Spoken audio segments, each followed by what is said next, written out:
अस्सलामु अलैकुम। अऊज़ु बिल्लाहि मिनश शैतानिर रजीम। बिस्मिल्लाहिर रहमानिर रहीम। रब्बि इश्रह ली सदरी व यस्सिर ली अमरी वहलुल उक़दतम मिन लिसानी यफ़क़हू क़ौली।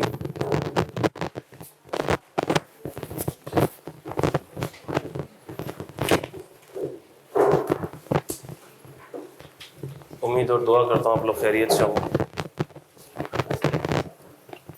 अच्छा भाई, कल जो चीज़ें हमने डिस्कस की उसका थोड़ा सा पहले रिकैप कर लेते हैं और फिर हम आगे बढ़ते हैं। हमारा डिस्कशन चल रहा था रेजिडेंशियल स्टेटस से मुताल्लिक। हमारा डिस्कशन चल रहा था रेजिडेंशियल स्टेटस से मुताल्लिक हमारा डिस्कशन चल रहा था और हम देख रहे थे रेजिडेंशियल स्टेटस किसका, इंडिविजुअल का, फ़र्द वाहिद का। और हमने ये देखा कि रेजिडेंशियल स्टेटस का ताल्लुक नेशनैलिटी या डोमिसाइल से नहीं है। ठीक है, residential status of an individual has nothing to do with the nationality or domicile of an individual. A Pakistani national may be a non-resident. A foreign national may be resident for tax purposes. और हमने देखा कि criteria to determine residential status individual का क्या है। हमने कहा days of physical presence in Pakistan देखने होंगे। क्या देखने होंगे? Days of physical presence in Pakistan देखने होंगे। अगर 182 से ज़्यादा दिन पाकिस्तान में हैं during a tax year, during a 183 या उससे ज़्यादा, 183 या उससे ज़्यादा, यानी कि more than 50% of a period in a tax year, तो हमने कहा फिर हम उसे रेजिडेंट कहेंगे। फिर हम क्या कहेंगे? उसे रेजिडेंट कहेंगे। और अगर गवर्नमेंट एम्प्लॉय है, पोस्टेड अब्रॉड है, अब्रॉड पोस्ट हुआ हुआ है गवर्नमेंट का एम्प्लॉय, तो हमने कहा सर फिर तो वो फिजिकली प्रेजेंट हो या ना हो उसको हम क्या बोलेंगे? रेजिडेंट बोलेंगे। यानी कि जितना ड्यूरेशन उसका गवर्नमेंट की पोस्टिंग का था वो रेजिडेंशियल स्टेटस की डेज की काउंटिंग में इस्तेमाल होगा पाकिस्तान की प्रेजेंस में। ठीक हो गई बात? अच्छा, फिर हमने rule to count days.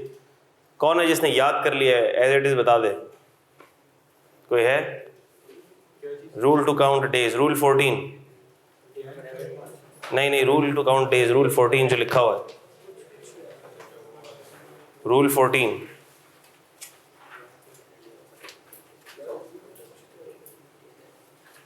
Part of the day that an individual is present in Pakistan will be counted as a whole day, including day of arrival, day of departure, day of public holiday, leave, strike, lockout, delay in receipt of supplies. But a day spent solely for the reason of being in transit will not be counted as a physical presence. ठीक है, for determination of residential status. ये rule है, ये आपको याद होना चाहिए। ठीक है। अच्छा, इसी तरह मैंने कहा था procedure for change in tax year याद होना चाहिए आपको। याद कर लिया सबने? प्रॉपर याद कर लिया? प्रॉपर, लूला लंगड़ा नहीं, प्रॉपर का मुराद प्रॉपर। अच्छा भाई, फिर हमने ये भी देखा कि इन दिनों को काउंट कैसे करना है, हर महीने में दिन कितने होते हैं, उसकी हमने कल कुछ एक्सरसाइज भी की थी। क्या आपको याद आती है? अब कर लोगे? ठीक है। अब हम अगले क्राइटेरिया की तरफ बढ़ रहे हैं जो कि है क्राइटेरिया जो सी में लिखा हुआ है। जब से ये क्राइटेरिया आया है ये प्रॉपरली इस तरह से टेस्ट नहीं हुआ, सही से टेस्ट नहीं हुआ ये, और ये आपकी अटेम्प्ट में टेस्ट हो सकता है। आपके अटेम्प्ट में क्या हो सकता है? ये टेस्ट हो सकता है। ये बात हो रही है रेजिडेंशियल स्टेटस के क्राइटेरिया सी की बात हो रही है। ठीक है।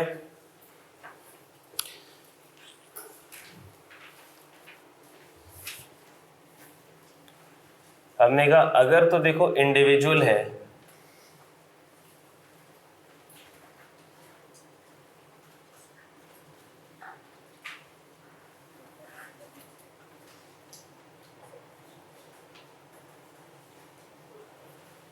सिटीजन है या नॉन सिटीजन है,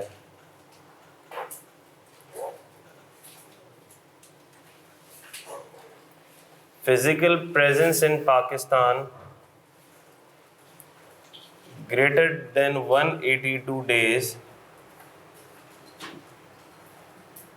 in a tax year, तो हमने कहा सर फिर ये क्या बन जाएगा,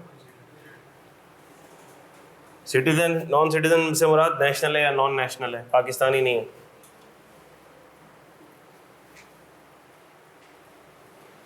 ये तो हो गया क्राइटेरिया कौन सा वाला, ए वाला। फिर हमने कहा कि अगर सी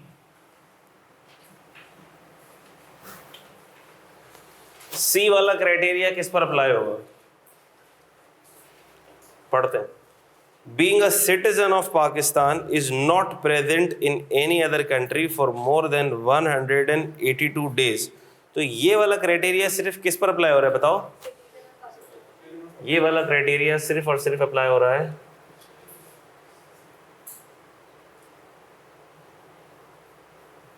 सिटीजन ऑफ पाकिस्तान पर। इसका मतलब ये वाला क्राइटेरिया नॉन सिटीजन पर या नॉन पाकिस्तानी पे अप्लाई नहीं होगा, यानी कि जो फॉरेन नेशनल्स हैं उन पर ये वाला क्राइटेरिया अप्लाई नहीं होगा।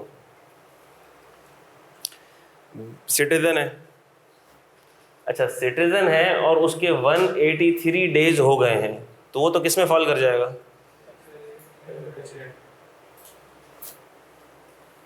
हमने कहा सर अगर तो फिजिकल प्रेजेंस को मैं क्या, फिजिकल प्रेजेंस इन पाकिस्तान, क्या मैं इसको पीपीपी कह दूं, इसका ताल्लुक किसी सियासी जमात से नहीं है। Physical presence in Pakistan greater than 182 days, तो हमने कहा फिर तो ये कहाँ चला जाएगा, फिर तो ये वाला क्राइटेरिया लग जाएगा। और हमने कहा कि अगर तो physical presence in Pakistan less than 182 days है,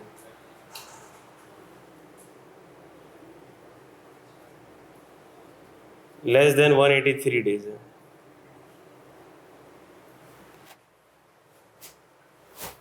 तो क्या होगा, पढ़ते हैं। फिर हमें ये चेक करना पड़ेगा, is not present in any other country for more than 182 days during a tax year, or who is not a resident taxpayer of any other country। हमने कहा ये चेक करो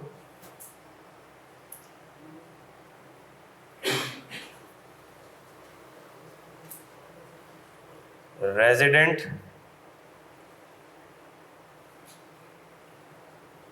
टैक्सपेयर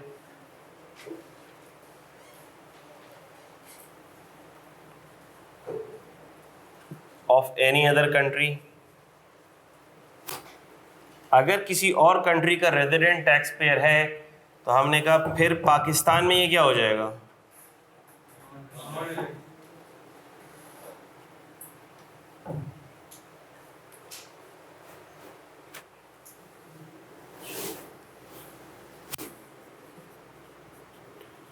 नॉट अ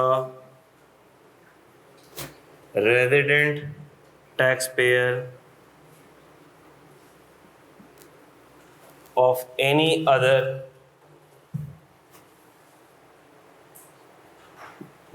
country। तो हमने कहा फिर ये देखो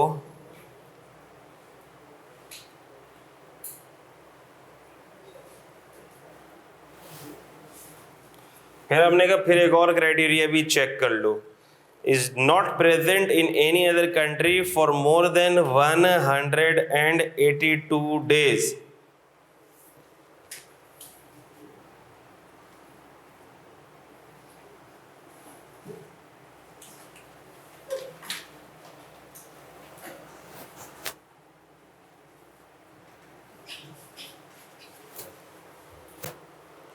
for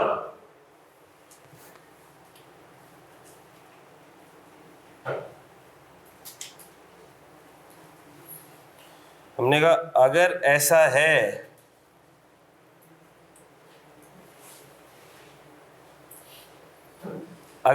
है कि वो किसी एक पर्टिकुलर कंट्री के अंदर 182 दिन से ज़्यादा रहा है तो फिर हमने कहा ये पाकिस्तान के लिए क्या बन जाएगा, नॉन रेजिडेंट। और अगर ऐसा कुछ नहीं हुआ है तो ये पाकिस्तान के अंदर क्या बन जाएगा, रेजिडेंट। क्या बात है? अच्छा, मुझे लग रहा है अलग है। गौर से देख लो एक दफ़ा गौर से देख ले मेरा बच्चा। शब्द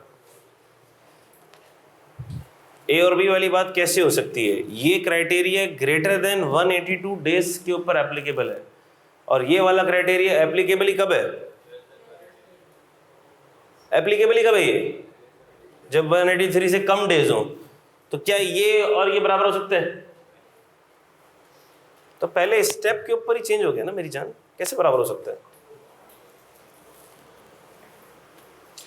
हमने कहा अगर तो फिजिकल प्रेजेंस के डेज 183 या उससे ज्यादा है या 182 से ज्यादा है तो हमने कहा ये क्राइटेरिया एप्लीकेबल हो जाएगा, चाहे सिटीजन हो या नॉन सिटीजन हो, सब रेजिडेंट। हमने कहा अगर 183 से कम दिन है पाकिस्तान में फिजिकल प्रेजेंस, 183 से कम डेज हैं, 183 से कम डेज हैं, और वो है नॉन सिटीजन, तो नॉन रेजिडेंट। नॉन सिटीजन है, पाकिस्तानी नेशनल नहीं है। सिटीजन मतलब नेशनल, पाकिस्तान सिटीजन नहीं है, पाकिस्तानी नेशनल नहीं है, और उसके फिजिकल प्रेजेंस के डेज 183 से कम है, तो हमने कहा अब वो रेजिडेंट नहीं होगा, अब वो नॉन रेजिडेंट हो गया। लेकिन सिटीजन, अब हम अपने सिटीजन से मुखातिब हैं, जो पाकिस्तान नेशनल है, जो पाकिस्तानी सिटीजन है, उससे मुखातिब है। हमने उससे पहला सवाल पूछा, क्या तुम यहाँ पर तुम्हारे 183 से तो कम डेज हैं, हो सकता है 150 हो, 160 हो, ठीक है, यूं समझ लो पाकिस्तान के अंदर उसके 100 दिन है। कितने दिन है? इसका मतलब कि 265 कहीं और होंगे, पाकिस्तान से बाहर होंगे, 265 दिन पाकिस्तान से बाहर होंगे। अच्छा भाई, तो हमने उससे सवाल पूछा, हमने कहा क्या तुम रेजिडेंट हो किसी और कंट्री में?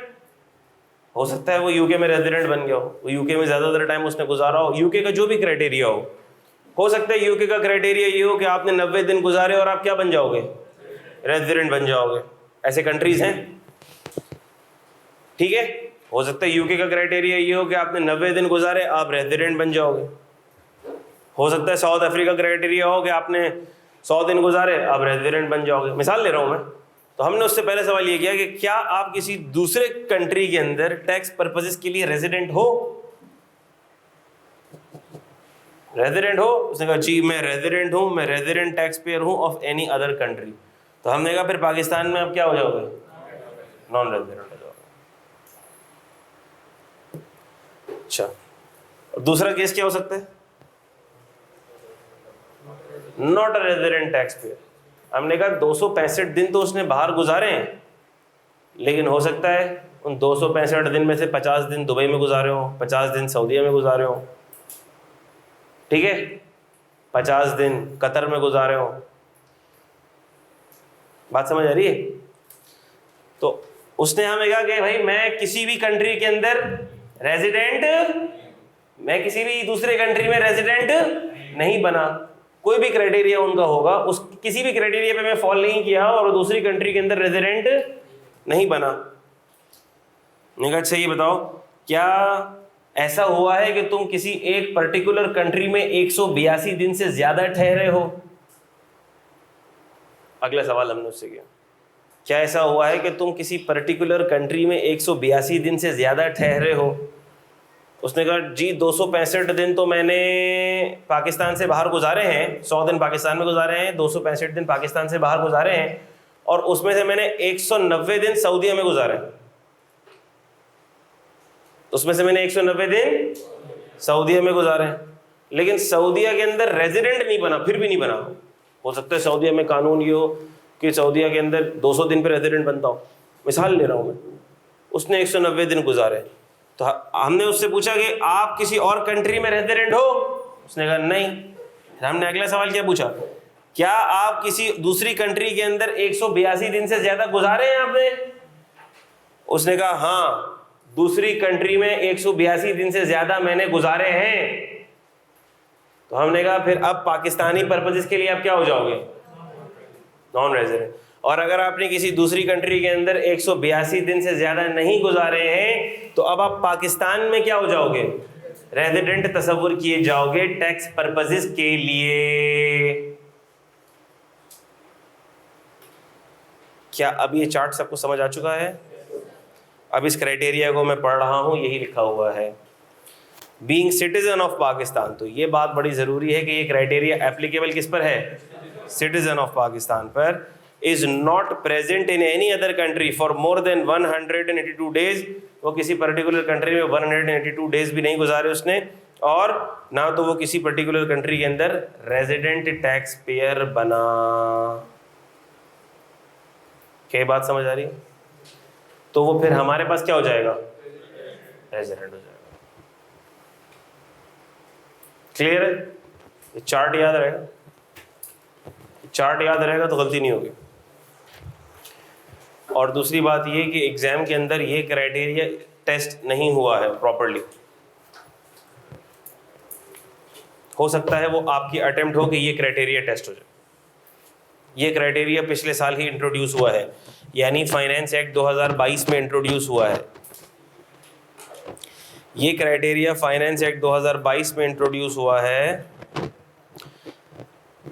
यानी कि आपकी तीसरी अटेम्प्ट है कि ये एप्लीकेबल है। गवर्नमेंट एम्प्लॉय तो रेजिडेंट है ना, irrespective of physical stay. Government employ तो मेरा बच्चा गवर्नमेंट एम्प्लॉय, अभी डबल टैक्स देना पड़ेगा नहीं देना पड़ेगा ये बातें तो मैंने की नहीं है ना तुमसे।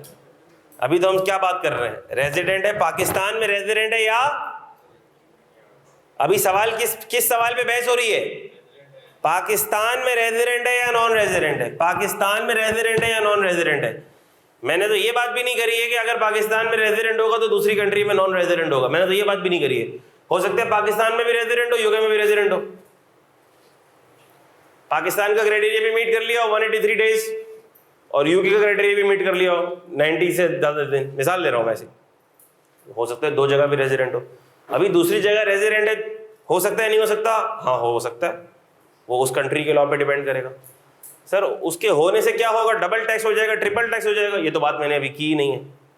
मैं तो ये समझाने की कोशिश कर रहा हूँ कि पाकिस्तान में कब रेजिडेंट होगा और पाकिस्तान में टैक्स पर्पज के लिए कब नॉन रेजिडेंट होगा। ये क्राइटेरिया समझना है। क्या ये क्राइटेरिया समझ आ गया? बाकी बातें बाद में होंगी, आ रही हैं आगे आगे आ रही हैं। तो क्या रेजिडेंशियल स्टेटस की सारे क्राइटेरिया हमारे जहनों में आ चुके हैं?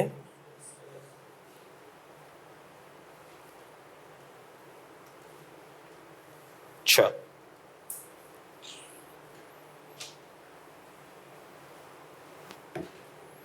बढ़े आगे, कॉपी कर लो उसको।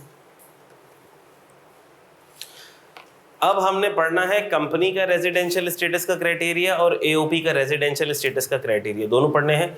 लेकिन चूंकि हमने इंडिविजुअल का क्राइटेरिया पढ़ लिया, इसलिए मैं अब आपको अगले स्टेप में ये बताऊंगा कि इस रेजिडेंट होने से हुआ क्या। इंडिविजुअल का पढ़ लिया ना, अब मैं बताऊंगा कि इस रेजिडेंट होने से क्या हुआ। रेजिडेंट होने से क्या हुआ, इसकी टैक्स इम्प्लीकेशन क्या होगी। फिर हम कंपनी का और एओपी का क्राइटेरिया भी पढ़ लेंगे।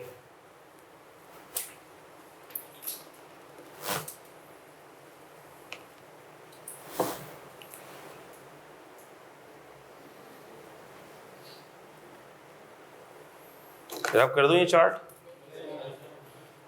अच्छा देखो, रेजिडेंट होने से हुआ क्या।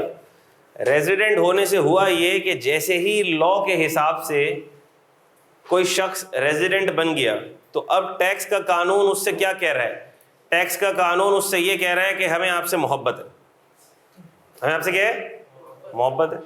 आप हमारे रेजिडेंट हैं, आप हमारे रेजिडेंट हैं, और जो रेजिडेंट होता है उसके साथ तो एक अटैचमेंट होती है। याद है ना, मैंने बताया था कि रेजिडेंट, अगर आप रेजिडेंट हो तो ये आपकी सेंस ऑफ बिलोंगिंग को, सेंस ऑफ अटैचमेंट को रिप्रेजेंट करता है। बताया था ना मैंने। तो जैसे ही रेजिडेंशियल स्टेटस का क्राइटेरिया इन्वोक हो गया, इन्वोक से मुराद एप्लीकेबल हो गया, एक्टिव हो गया, जैसे ही रेजिडेंशियल स्टेटस का क्राइटेरिया इन्वोक हो गया और बंदा रेजिडेंट हो गया, तो अब हम आपके मुल्क का कानून क्या कह रहा है? हमें आपसे मोहब्बत है, आप हमारे करीब हो, आप हमारे क्या हो? आप रेजिडेंट हो गए हो, आप रेजिडेंट हो गए हो। किस पर्पस के लिए? टैक्स पर्पस के लिए। किस पर्पस के लिए? टैक्स पर्पस के लिए। तो चूंकि आप अपने हो, आप हमसे करीब हो, इसलिए हम आपकी पाकिस्तान सोर्स इनकम पे भी टैक्स लगाएंगे, पाकिस्तान सोर्स इनकम पे भी टैक्स लगाएंगे और आपकी फॉरेन सोर्स इनकम पे भी टैक्स लगाएंगे।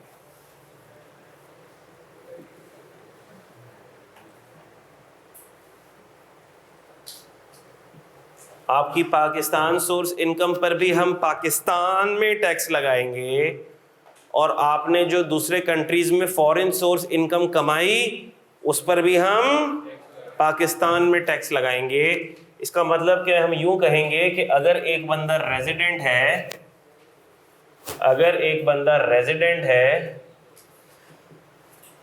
सो he will be taxable, he will be taxable for his world over income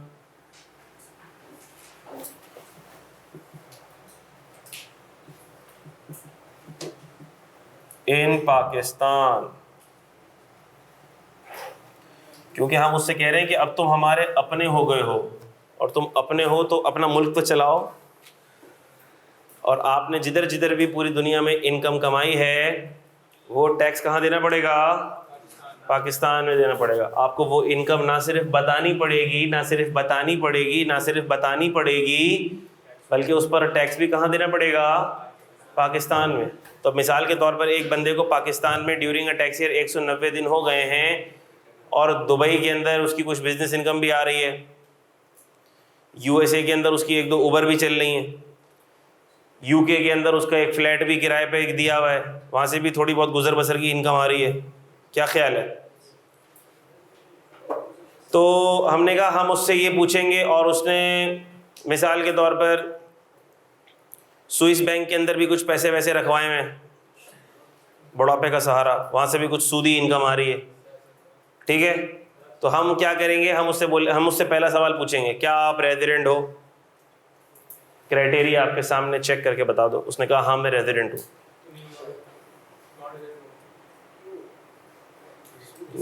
पहले सुनो तो मेरी जान, मैं बोल क्या रहा हूँ, जज्बाती हो जाते हैं ना, जज्बाती नहीं होना। हमने सबसे पहले उससे सवाल किया क्या आप रेजिडेंट हो, तो वो कहेगा जी मैं रेजिडेंट हूँ, बाकी कंट्रीज़ के अंदर मेरा विजिट है, ट्रैवल है, 25-25 दिन 50-50 दिन पहले मैं गुजारता हूँ वहाँ पे, लेकिन मेरे 184 डेज पाकिस्तान में बनते हैं, तो मैं रेजिडेंट हूँ। मैंने कहा अच्छा भाई आप रेजिडेंट हो तो आप ये बताओ कि क्या आपकी कोई फॉरेन सोर्स इनकम भी है? शुक्रिया बेटा, जज़ाकल्लाह। आपकी कोई फॉरेन सोर्स इनकम भी है? तो कहेगा जी मेरी है, थोड़ी इनकम यूके से आ रही है, थोड़ी यूएस से आ रही है, थोड़ी ज़रा स्विट्ज़रलैंड से भी आ रही है, थोड़ी दुबई से आ रही है। मैंने कहा अच्छा ज़रा ले आओ सारी इनकम, लिख के ले आओ। लिख के ले आया। हमने कहा भाई ये सारी इनकम के ऊपर आपको पाकिस्तान में टैक्स देना पड़ेगा। बात समझ आ रही है? मिसाल के तौर पर उसने कहा कि मेरी पाकिस्तान के अंदर बिजनेस इनकम आ रही है, मेरी यूके के अंदर इनकम फ्रॉम प्रॉपर्टी आ रही है, मेरी यूएसए के अंदर कुछ कैपिटल गेन आ रहा है। हमने कहा भाई फिर आपका जो भी जहाँ भी आ रहा है ज़रा सबको सम कर लो, और इस सब के ऊपर टैक्स कहाँ देना पड़ेगा? पाकिस्तान में देना पड़ेगा। क्योंकि आप क्या हो, हमारे दिल के करीब हो, आप रेजिडेंट हो, आप पाकिस्तान के रेजिडेंट हो, आपको टैक्स किधर देना पड़ेगा? पाकिस्तान में देना पड़ेगा। वो अभी नहीं पता, इतना आगे नहीं जाना हमने, आहिस्ता आहिस्ता चलना है, ठीक है। कुछ पे ज़्यादातर पे नॉर्मल लगता है, कुछ एफटीआर में भी फॉल करती है, ये डिपेंड करेगा, ये बात की बात है। लेकिन उसको टैक्स कहाँ देना पड़ेगा? पाकिस्तान में देना पड़ेगा। लेकिन एक मसला आ रहा है। एक क्या आ रहा है? मसला क्या आ रहा है? मसला ये आ रहा है कि वो ये कहता है कि भाई IFP यूके में जो मुझे प्रॉपर्टी इनकम मिली है, इस पर यूके वालों ने टैक्स ले लिया है। यूके वाले छोड़ेंगे थोड़ी। जब तुम लोग यहाँ पे विदहोल्डिंग कर लेते हो और पहले से टैक्स ले लेते हो, तो क्या यूके में विदहोल्डिंग नहीं होती होगी? यूके वालों ने तो इनकम फ्रॉम प्रॉपर्टी पे टैक्स हमसे पहले ले लिया है। USA वालों ने कैपिटल गेन पे टैक्स अपना ले लिया है। फिर आप बोलते हो कि ये वाली इनकम पाकिस्तान में भी टैक्स होगी, तो उधर भी टैक्स होगी और इधर भी टैक्स होगी, उधर भी टैक्स होगी और इधर भी टैक्स होगी। मैंने कहा देखो, होगी तो सही, होगी तो सही। कोई रास्ता है, कोई बीच बचाव का रास्ता है, कोई बचने का तरीका है? हमने कहा हाँ, बचने का तरीका है। अगर तो जिस कंट्री के अंदर आपने इनकम अर्न की है उसके साथ हमारी हो टैक्स ट्रीटी। क्या हो? उसके साथ हमारी क्या हो? Tax treaty. टैक्स ट्रीटी क्या होता है? टैक्स ट्रीटी दो मुल्कों के दरमियान एक मुआहिदा होता है। क्या होता है? एक एग्रीमेंट होता है, एक मुआहिदा होता है। मिसाल के तौर पर पाकिस्तान ने यूके से मुआहिदा किया हुआ है। क्या मुआहिदा किया हुआ है यूके से? पढ़ना पड़ेगा जाके, मुझे क्या पता क्या मुआहिदा किया हुआ है। पढ़ना पड़ेगा भाई, मुआहिदा है पूरा यार, पूरी टैक्स ट्रीटी है। ऐसे कैसे बता दूं मैं? टैक्स ट्रीटीज तो CA फाइनल में भी कवर्ड नहीं है। सही है। जब अब कोई क्लाइंट हमारे, अब सारी सी बात है, हमारे क्लाइंट्स ऐसे हैं कि किसी की मिसाल के तौर पर प्रॉपर्टी यूके के अंदर है, किसी की प्रॉपर्टी दुबई में है, किसी का यूरोप के अंदर किसी कंट्री के अंदर बैंक अकाउंट है और उस बैंक अकाउंट से उसको क्या मिल रहे हैं? इंटरेस्ट इनकम मिल रही है। ठीक है। अब वो वाली इनकम यहाँ पर डबल टैक्स होगी नहीं होगी? टैक्स होगी नहीं होगी? उसके लिए हमें टैक्स ट्रीटी खोलनी पड़ती है, पढ़नी पड़ती है कि ये वाली इनकम जो इस बैंक अकाउंट से आ रही है, इस कंट्री से आ रही है, स्विस बैंक से आ रही है, या ग्रीस के अंदर कोई बैंक अकाउंट है वहाँ से आ रही है, तो क्या वो पाकिस्तान में टैक्स होगी या पाकिस्तान का ग्रीस के साथ कोई टैक्स ट्रीटी है, कोई डबल टैक्सेशन की अवॉइडेंस का एग्रीमेंट है? अगर है तो हमें उसके क्लॉज पढ़ने पड़ेंगे। जरूरी नहीं है कि वो क्लॉज ये बोले कि ये टैक्स नहीं होगा, हो सकता है वो बोले ये टैक्स होगा लेकिन इस रेट पर टैक्स होगा। वो जो भी उस एग्रीमेंट के क्लॉजेज होंगे वो क्लॉजेज फॉलो करना होंगे, वो पढ़ना होंगे। तो आम तौर पर क्लॉजेज क्या होते हैं टैक्स ट्रीटी के? टैक्स ट्रीटी के आम तौर पर आसान लफ्जों में समझा दूं, क्लॉजेज इस तरह से होते हैं कि मिसाल के तौर पर अगर पाकिस्तान और USA की टैक्स ट्रीटी है, तो अब उस टैक्स ट्रीटी के अंदर, उस मुआहिदे के अंदर लिखा हुआ होगा कि ठीक है, USA के अंदर जो इनकम कमाई गई है उस पर कौन टैक्स ले लेगा? USA टैक्स ले लेगा। और पाकिस्तान के अंदर जो इनकम कमाई गई है उस पर कौन टैक्स लेगा? पाकिस्तान टैक्स ले लेगा। तो क्या अब इस तरह डबल टैक्सेशन होगी? अब डबल टैक्सेशन नहीं होगी। अगर दो मुल्कों के दरमियान टैक्स ट्रीटी है और उस टैक्स ट्रीटी में लिखा है, तो अगर उस टैक्स ट्रीटी में लिखा है कि USA की इनकम पे USA वाला टैक्स ले लेगा, पाकिस्तान की इनकम पे पाकिस्तान वाला टैक्स ले ले, तो क्या अब डबल टैक्सेशन होगी? अब डबल टैक्सेशन नहीं होगी।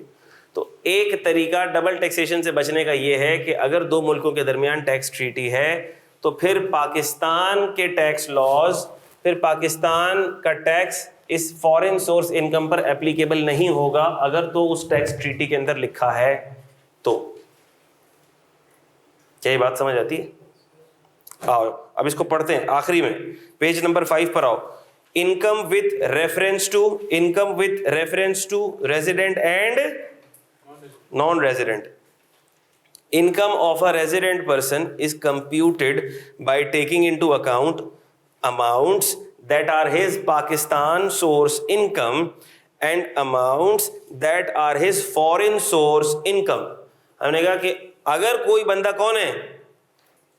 रेजिडेंट है। अगर कोई बंदा कौन है? रेजिडेंट है। तो हम उसकी इनकम कैसे निकालेंगे? हमने कहा हम उसकी इनकम ऐसे निकालेंगे कि हम उसकी पाकिस्तान सोर्स इनकम और फॉरेन सोर्स इनकम दोनों को सम कर देंगे और उस पर टैक्स लगाएंगे। ब्रैकेट में देखो क्या लिखा हुआ है, subject to relevant tax treaty. अगर टैक्स ट्रीटी कहती है कि नहीं, इनकम फ्रॉम प्रॉपर्टी यूके की इनकम फ्रॉम प्रॉपर्टी पे यूके पे टैक्स लग गया है, आप टैक्स नहीं लगा सकते, तो फिर हम इस पे टैक्स नहीं लगाएंगे, नहीं लगाएंगे, नहीं लगाएंगे। बात समझ आ गई? अगला जुमला, on the other hand income of a non resident person. अगर कोई नॉन रेजिडेंट है, अगर कोई क्या है? नॉन रेजिडेंट है। अगर कोई नॉन रेजिडेंट है, हमने कहा अगर कोई नॉन रेजिडेंट है, तो नॉन रेजिडेंट की कौन सी इनकम पे टैक्स होगा? जरा देखो, नॉन रेजिडेंट है, is computed by taking into account only the amounts that are his Pakistan source income. तो हमने कहा नॉन रेजिडेंट की only Pakistan source income is taxable. इसका मतलब कि हम नॉन रेजिडेंट से उसकी फॉरेन सोर्स इनकम का सवाल ही नहीं कर सकते। क्या ये बात समझ आ रही है? तो मैं आपसे ये अगर पूछूं कि अगर एक बंदा नॉन रेजिडेंट है तो क्या उसके पास फॉरेन सोर्स इनकम की टैक्सेबिलिटी से बचने का कोई तरीका है?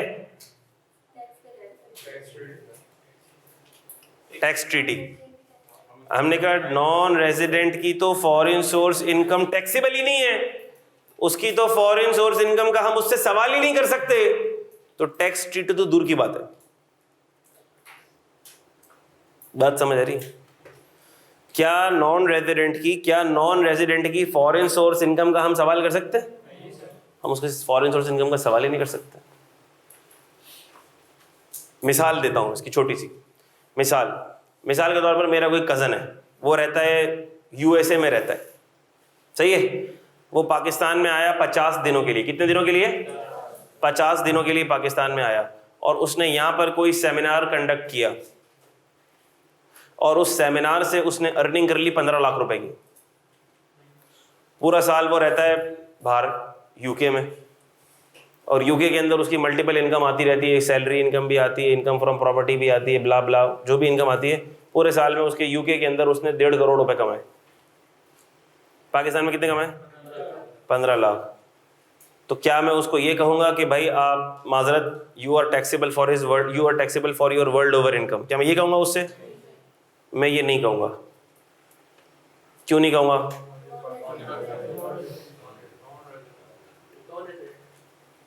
मैं सबसे पहले मैं ये देखूंगा कि क्या उसके पाकिस्तान में 182 दिन से ज़्यादा हैं। और मैंने कहा 50 दिन है, और बाकी का पूरा साल वो कहाँ रहा है? यूके में रहा है। इसका मतलब कि बाकी के 215 दिन वो कहाँ रहा है? यूके में रहा है। तो इसका मतलब कि वो यूके का रेजिडेंट भी होगा। यूके का क्या होगा? रेजिडेंट होगा ही, ठीक है, क्योंकि वो सिटीजन है। मैं इसलिए देख रहा हूँ, मुझे अगर वो सिटीजन है तो मुझे ये क्राइटेरिया भी देखना पड़ेगा। अगर वो सिटीजन है, मेरा कज़न मिसाल के तौर पर अगर उसके पास पाकिस्तानी पासपोर्ट है, वो पाकिस्तानी सिटीजन है, तो उसके लिए मुझे ये वाला क्राइटेरिया भी देखना पड़ेगा कि क्या वो यूके के अंदर रेजिडेंट है या नहीं है। तो अगर वो 215 दिन गुजार रहा है तो गालिब गुमान यही है, प्रोबेबिलिटी यही है कि वो वहाँ पे क्या हो जाएगा। तो यहाँ पे क्या बन गया? वो नॉन रेजिडेंट। ठीक हो गई बात? और अगर ये नहीं भी होता क्राइटेरिया फुलफिल, तो भी उसके यूके में कितने दिन से ज़्यादा है? 182 डेज से ज़्यादा है, तो वो पाकिस्तान का बाहर तौर क्या बन जाएगा? नॉन रेजिडेंट बन जाएगा। अब अगर वो पाकिस्तान का नॉन रेजिडेंट है तो मैं उसके किस अमाउंट पर टैक्स लगाऊंगा? पाकिस्तान सोर्स इनकम जो उसने पाकिस्तान में कमाई 15 लाख। मैं उसकी फॉरेन सोर्स इनकम के बारे में सवाल कर सकता हूं कि जरा ये फॉर्म फिल करो, जरा मुझे बताओ फॉरेन सोर्स इनकम कितनी है आपकी? मैं उससे उसकी फॉरेन सोर्स इनकम के बारे में पूछ ही नहीं सकता, क्योंकि वो कौन है? नॉन रेजिडेंट है। Are you getting this? क्या ये बात सबको समझ आ रही है? तुम्हारा क्या सवाल था बेटा?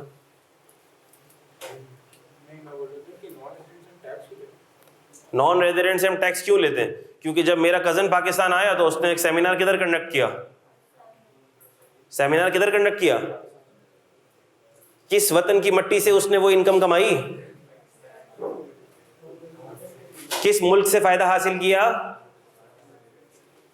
पाकिस्तान से उसने इनकम कमाई। तो पाकिस्तान कह रहा है कि भाई तुमने हमारी सरजमीन से, हमारी मट्टी से तुमने 15 लाख रुपए कमाए हैं, इसका टैक्स तुम्हें यहां देना पड़ेगा।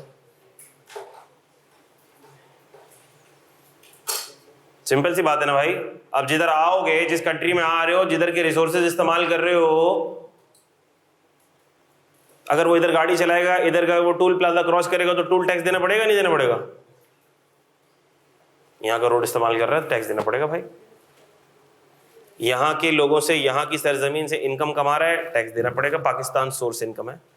हाँ, हम उसकी फॉरेन सोर्स इनकम का सवाल नहीं कर रहे। तो सर आपको तो उसूलन फॉरेन सोर्स इनकम का सवाल इससे भी नहीं करना चाहिए। किस किस के दिमाग में ये सवाल आ रहा है?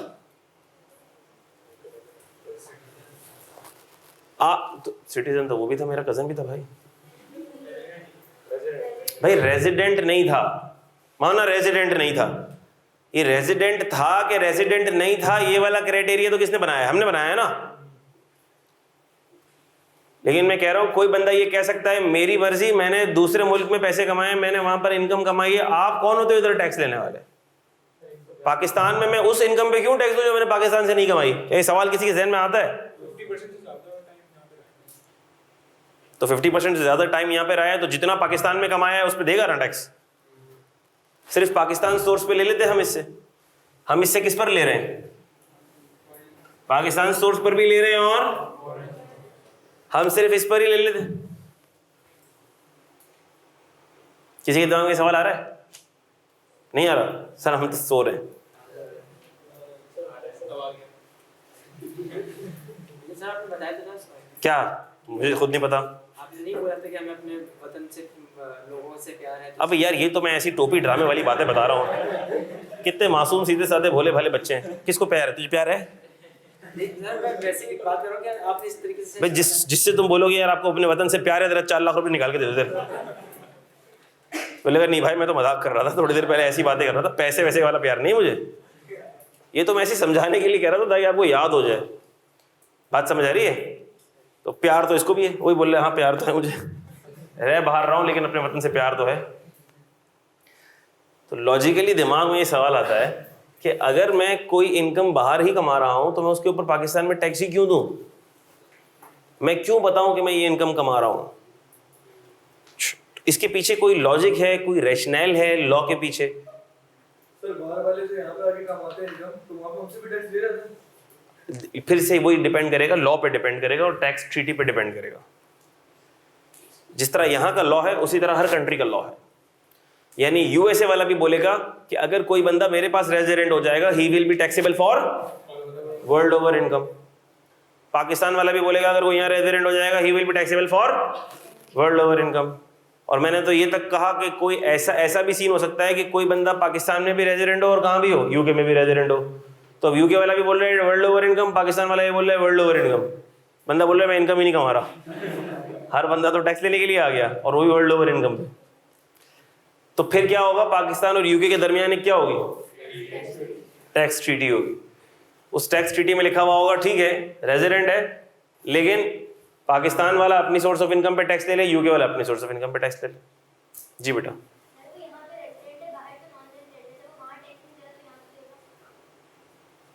अगर बाहर नॉन रेजिडेंट है, जैसे कि मैंने आपको बताया कि यहां पर अगर ये बंदा नॉन रेजिडेंट है तो क्या मैं इसकी पाकिस्तान सोर्स पर टैक्स ले रहा हूं? ले रहा हूं। अगर कोई बंदा यूएसए में नॉन रेजिडेंट है और वो यूएसए में इनकम कमा रहा है तो क्या वो यूएसए की इनकम पे यूएसए में टैक्स देगा? यस। वर्ल्ड ओवर इनकम पे टैक्स नहीं देगा। लेकिन अगर वो यूएसए में है, चलो बहुत सिंपल है, मैं कुछ रब करूंगा तो बच समझा पाऊंगा। बहुत सिंपल है, ये देखिएगा इधर।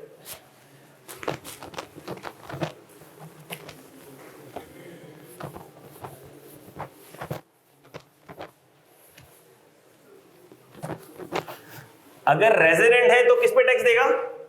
वर्ल्ड ओवर इनकम पर। और अगर नॉन रेजिडेंट है तो only Pakistan source income is taxable. Pakistan source income को मैं क्या ये कह दूं? Local source of income. यानी कि जहां कमा रहा है, जिस थाली में खा रहा है। अब आपका सवाल ये था कि अगर कोई बंदा यूएसए में, आपका सवाल दोबारा रिपीट कीजिएगा, आपका क्या है? नहीं आपका नहीं, आपका जी। यहां पे रेजिडेंट है, मिस्टर ए रेजिडेंट है पाकिस्तान में, यूएसए में नॉन रेजिडेंट है। यूएसए में क्या है? वो नॉन रेजिडेंट है, पाकिस्तान में रेजिडेंट है और यूएसए में उसने कोई बिजनेस किया। क्या वो यूएसए में जब बिजनेस करेगा उसका टैक्स कट चुका होगा? यूएसए वाले बोलेंगे तू हमारे पास हमारे मुल्क में आके बिजनेस कर रहा है तो हमें इस बिजनेस के ऊपर जो तू इनकम कमा रहा है उस पर टैक्स दे। हमारे पास आकर हमारे मुल्क में ही तू इनकम कर रहा है, तू इनकम अर्न कर रहा है, हम बोलेंगे नहीं नहीं नहीं नहीं नहीं यूएसए भाई हमसे टैक्स ना लो। भाई क्यों तुझसे टैक्स ना ले? असल में ना वो पाकिस्तान का लॉ ऐसा है, वो कहता है कि हम आपसे पाकिस्तान सोर्स पे भी टैक्स लेंगे, हम फॉरेन सोर्स पे भी टैक्स आपसे लेंगे। यूएसए वाला बोलेगा चल भाग यहाँ से, लात मारेगा, किक मारेगा, बोलेगा मेरे मुल्क में काम कर रहा है, मेरे मुल्क में अर्निंग कर रहा है और तू मुझे ही टैक्स नहीं देगा, चल भाग यहाँ से। तो हमने कहा ऐसे बदमाशी नहीं चलेगी, गुंडागर्दी नहीं चलेगी, प्यार मोहब्बत से बात करेंगे, बैठ के बात करेंगे, यूएसए के प्रेसिडेंट को समझाएंगे। तो हमने यूएसए के अंदर अब एक बंदा नॉन रेजिडेंट है, मिसाल के तौर पर उसके 100 दिन यहाँ पर है यूएसए में, और पाकिस्तान में कितने दिन है उसके? 265 दिन। 265 दिन पाकिस्तान में। उसने यूएसए के अंदर बिजनेस इनकम कमाई कितनी? मिसाल के तौर पर 1 करोड़, ठीक है। पाकिस्तान में 265 दिन रहा, पाकिस्तान के अंदर भी इसने बिजनेस इनकम कमाई 25 लाख। टोटल कितनी इनकम हो गई इसकी? 1 करोड़ 25 लाख। पाकिस्तान वाला बोलता है, पाकिस्तान का लॉ बोलता है पाकिस्तान सोर्स इनकम भी टैक्सेबल है आपकी, फॉरेन सोर्स इनकम भी टैक्सेबल है। तो कितने हो गए? 1 करोड़ 25 लाख। 1 करोड़ 25 लाख। हमने कहा हम उससे ये कहेंगे कि भाई इस 1 करोड़ के ऊपर मैंने यूएसए में टैक्स दे दिया है। कितना % दे दिया है? मिसाल के तौर पर वो कहेगा मैंने यूएसए में 30% टैक्स दे दिया है, मैंने तो 30 लाख का टैक्स दे दिया है। आप मुझसे दोबारा ले रहे हो, आप मुझसे दोबारा 25 लाख पर और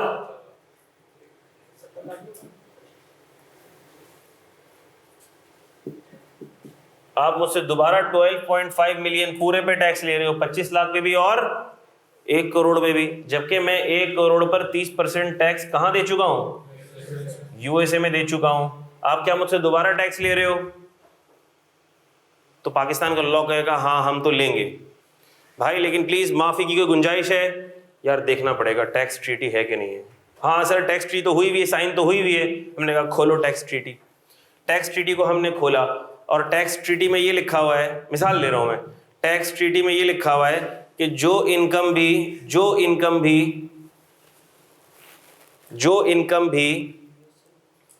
यूएसए से आ रही है, जो इनकम भी यूएसए से आ रही है वो 5% पे टैक्स होगी। मिसाल ले रहा हूं मैं, वो पाकिस्तान में टैक्स होगी कितने % पे होगी? 5% पे। तो हम फिर यूएसए वाली इनकम को कितने पे टैक्स करेंगे? और उस एग्रीमेंट में ये लिखा हुआ है कि अगर कोई इनकम यूएसए में टैक्स हो गई है तो अब वो पाकिस्तान में टैक्स नहीं होगी, तो फिर हम इसको पाकिस्तान में टैक्स नहीं करेंगे।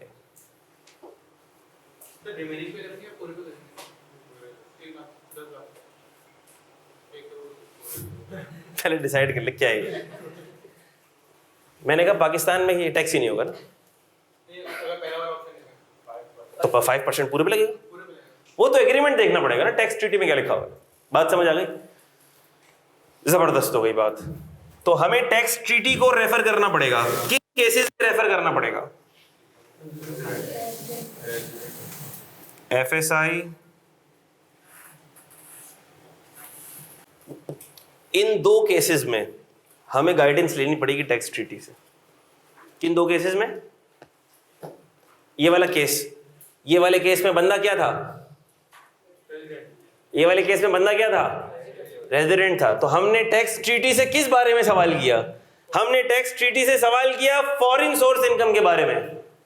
ए टैक्स ट्रीटी ये बता दो कि मिस्टर ए ने जो इनकम यूएसए से कमाई है, उसका क्या करना है? बात समझ आ रही है? और मिस्टर ए क्या था?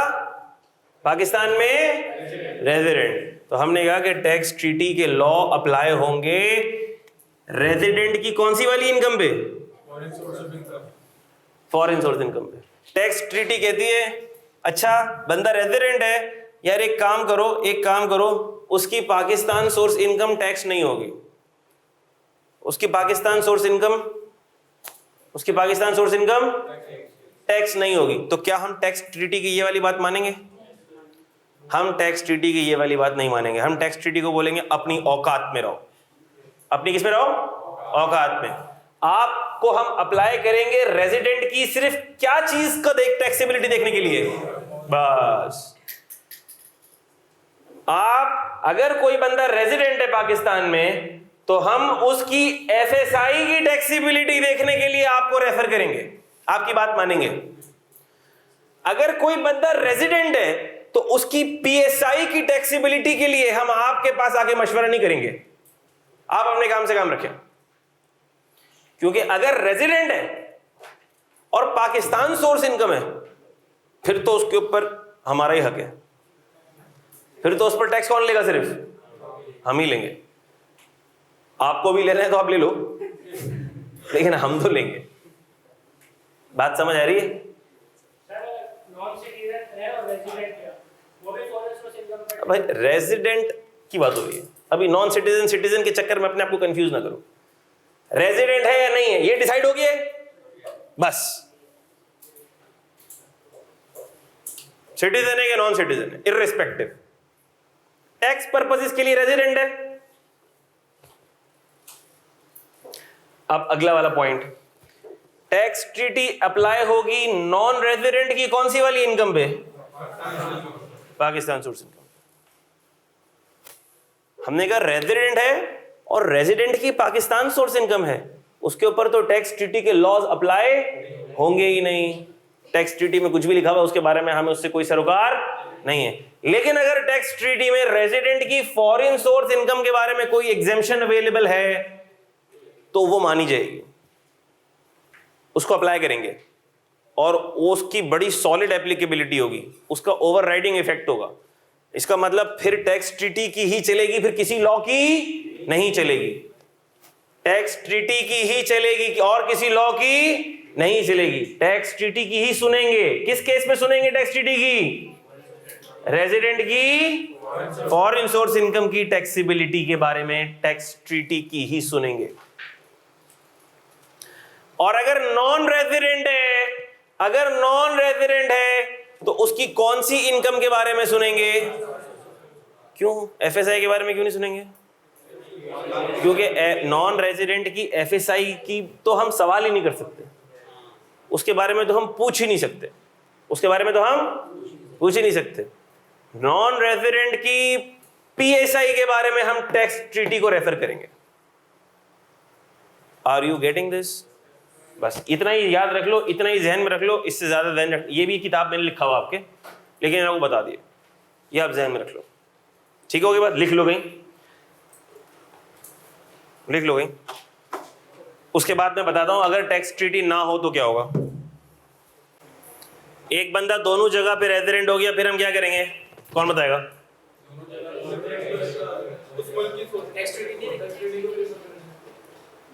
क्या देखेंगे बेटा?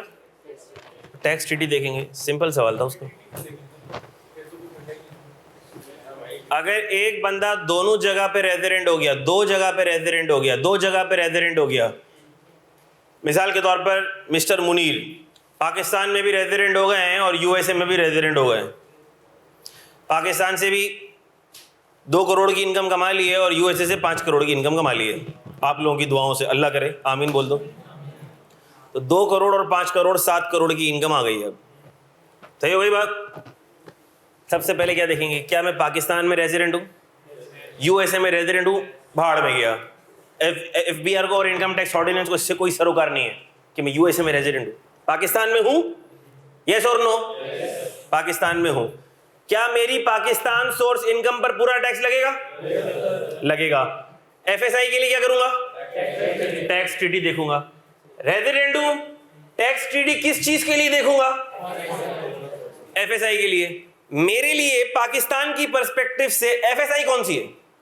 जो यूएसए में कमाई। क्योंकि मैं अगर पाकिस्तान के हिसाब से रेजिडेंशियल स्टेटस देख रहा हूं तो मेरे लिए पाकिस्तान सोर्स इनकम वो जो पाकिस्तान में कमाई, और फॉरेन सोर्स इनकम वो जो यूएसए में कमाई। और फॉरेन सोर्स इनकम के ऊपर टैक्स ट्रीटी में लिखा हुआ है कि जो फॉरेन सोर्स इनकम होगी यानी कि यूएसए की, उस पे यूएसए वाला टैक्स लेगा, पाकिस्तान वाला टैक्स नहीं लेगा। अब क्या करूंगा? खत्म होगी बात, कोई टेंशन किसी को। अभी इस पूरे को एक दफा फिर से देख लो, रीड कर लो दोबारा से, जब तक चाय खत्म करूं, और कोई सवाल हो तो पूछ लो। क्या? हाँ वो नहीं बता, वो भी बताओ, चाय पी के। जब तक तुम लोग ये देख लो, इसमें कोई सवाल तो नहीं है।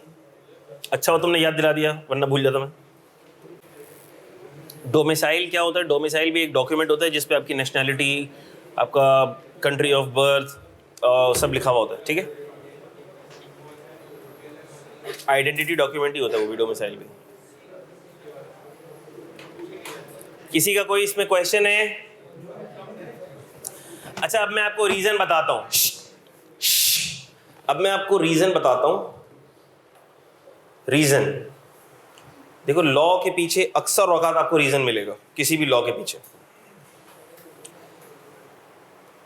तो इसके पीछे रीजन ये है, मिसाल के तौर पर मिस्टर ए एक पॉलिटिशियन है। कौन है? पॉलिटिशियन। पॉलिटिशियन से आपको एग्जांपल फौरन समझ आ जाएगी। अब इससे आपके दिमाग में जो भी आए ये मेरा कसूर नहीं है। मिस्टर ए एक पॉलिटिशियन है, और पॉलिटिशियन तो किधर ही रेजिडेंट होता है? पाकिस्तान में रेजिडेंट होता है, आपको पता ही है।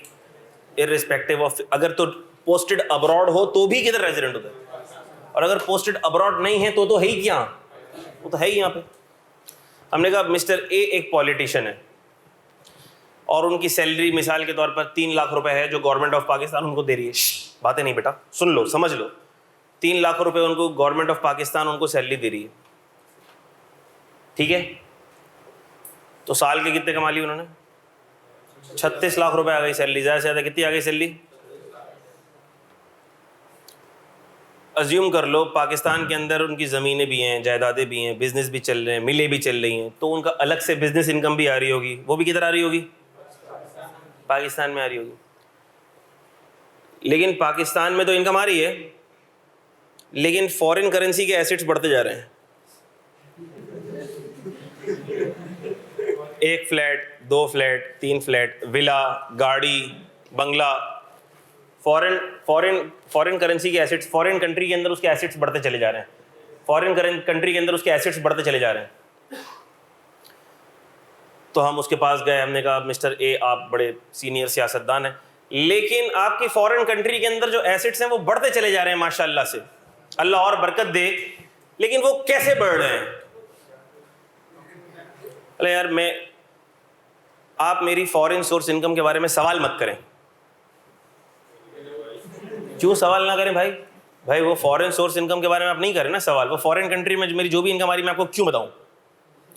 लेकिन आपकी सवाल ये है कि वो इनकम आपकी आ कैसे रही है? आप तो 365 दिन यहां मरे हुए हैं, तो फॉरेन कंट्री के अंदर आपकी इनकम आ ही कैसे रही है?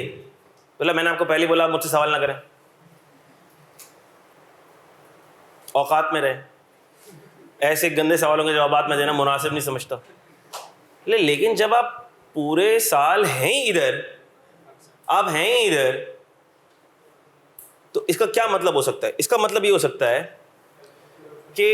सकता है कि वो पाकिस्तान के अंदर, सुनना करप्शन पर, चलो अभी 2 मिनट के लिए करप्शन भी छोड़ दो, 2 मिनट के लिए, क्योंकि हम तो एक जनरल डिस्कशन कर रहे हैं ना।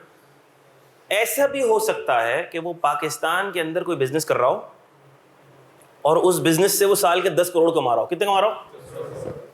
10 करोड़ कमा रहा हो। 9 करोड़ छुपा रहा हो, यानी कि 9 करोड़ की ब्लैक मनी है। जो इनकम छुपा ली उसको क्या बोलते हैं? जिस इनकम पे टैक्स नहीं दिया उसको क्या बोलते हैं? तो 10 करोड़ कमाए पाकिस्तान में रहकर, पाकिस्तान में टेक्सटाइल फैक्ट्री से 10 करोड़ रुपए कमाए, 9 करोड़ छुपा लिए, सिर्फ 1 करोड़ दिखाए, और जो 9 करोड़ छुपा लिए उसे इलीगल चैनल के थ्रू बाहर भेज दिया, हवाले के थ्रू, इलीगल चैनल के थ्रू बाहर भेज दिया, और बाहर उससे एक फ्लैट ले लिया। क्योंकि जब वो है इधर, साल के ज्यादातर हिस्से में है ही पाकिस्तान में, तो वो कमा भी कहां ही से रहा होगा? पाकिस्तान से कमा रहा होगा। Are you getting this? और वो हमारे ही पैसे यहां पर टैक्स चोरी करके दूसरे कंट्री भेज रहा होगा। ये जो दूसरे कंट्रीज के अंदर स्विस बैंक अकाउंट्स हैं, अब ये स्विस कंट्री वाले, स्विट्जरलैंड वाले बताते थोड़ी हैं कि यहाँ पे हमारे स्विस बैंकों में किसका पैसा पड़ा हुआ है। वो भी बड़े कमीने हैं, उनको पता है हमारे पास तो माल आ रहा, पैसा आ रहा, हम बता देंगे तो पैसा आना बंद हो जाएगा। अभी तो जितने करप्ट लोग हैं, जितने 2 नंबर लोग हैं, चोर लोग हैं, सारे पैसे यहाँ डाल रहे हैं। हमारी तो इकोनॉमी इससे चल रही है। बात समझ आ रही है? तो ये जितने भी टैक्स हेवन्स होते हैं, स्विट्जरलैंड हो गया, केमन आइलैंड हो गया, ब्रिटिश वर्जन आइलैंड हो गया, वहां पर इनकम कहां से आ रहे हैं पैसे, वो पूछने वाला कोई नहीं है। कोई नहीं पूछेगा आपसे, वहां पे आप 20 करोड़ रुपए लेके चले जाओ, वो ये नहीं पूछेंगे कहां से आ रहे हैं, बोलेंगे आओ आओ आओ इन्वेस्टमेंट करो, इनकम ले लो। हमने कहा ठीक है, पाकिस्तान चले जाते हैं, वहां पे इन्वेस्ट कर देते हैं, वहां पे कोई पूछेगा भी नहीं, हमें कुछ बताना भी नहीं है, टैक्स चोरी भी हो गई, वहां पर एसेट्स भी बन रहे हैं। हमने कहा नहीं सर, ये गलत है। सही तो ये है कि अगर किसी ने ज्यादातर हिस्सा पाकिस्तान में गुजारा है तो आप उससे उसकी फॉरेन सोर्स इनकम का सवाल करें। ना करना गलत है, ना करना गलत है। हम उससे पूछें कि जब तू 250 दिन यहां था तो तेरी फॉरेन सोर्स इनकम कैसे आई, तेरे फॉरेन एसेट्स कैसे बने, तू बता। अब वो मिसाल के तौर पर आपको बता रहा है, सुनो, बता रहा है, और उसकी जेन्युइन इनकम है, उसकी जेन्युइन इनकम है। मिसाल के तौर पर ऐसा हो सकता है, ऐसा हो सकता है कि मिसाल के तौर पर अगर वो वहां जा रहा है तो वहां पर भी उसने अपना कोई लेजिटिमेट बिजनेस एस्टेब्लिश किया हो, यहां के वाइट पैसे, यहां की वाइट मनी को वहां ट्रांसफर किया हो, और वहां पर उसने एक छोटा मोटा फ्लैट लिया हो और उसको रेंट पे दिया हो सकता है। तो हम कहेंगे ठीक है, आप अपनी सोर्स हमें शो करो, आप हमें सोर्स शो करो। अगर तो टैक्स ट्रीटी है उस कंट्री के साथ तो हम आपका टैक्स नहीं करेंगे, आप बता दो। और अगर टैक्स ट्रीटी नहीं है तो क्या होगा, तो टैक्स होगा।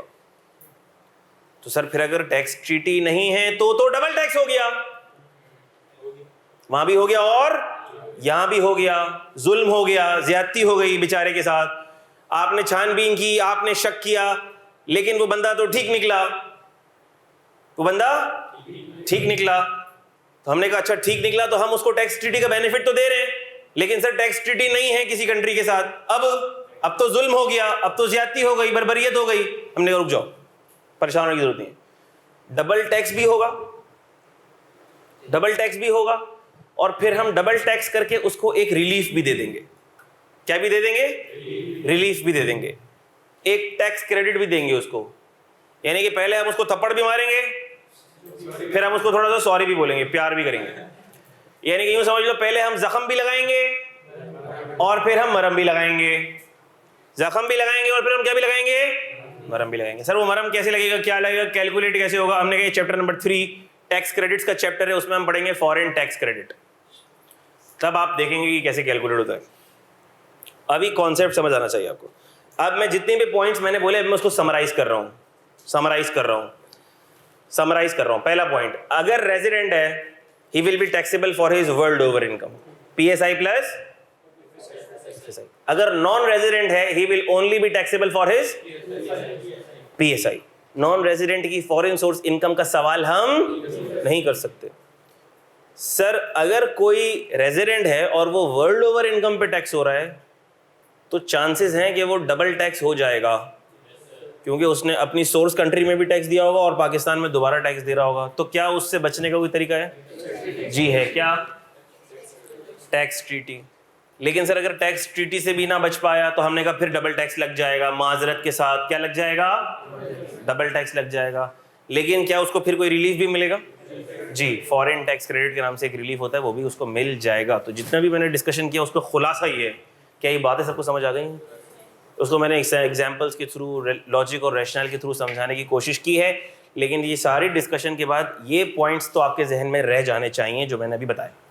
रेजिडेंट है taxable for his world over income, PSI plus FSI. Non resident है only taxable for his PSI, और subject to tax treaty.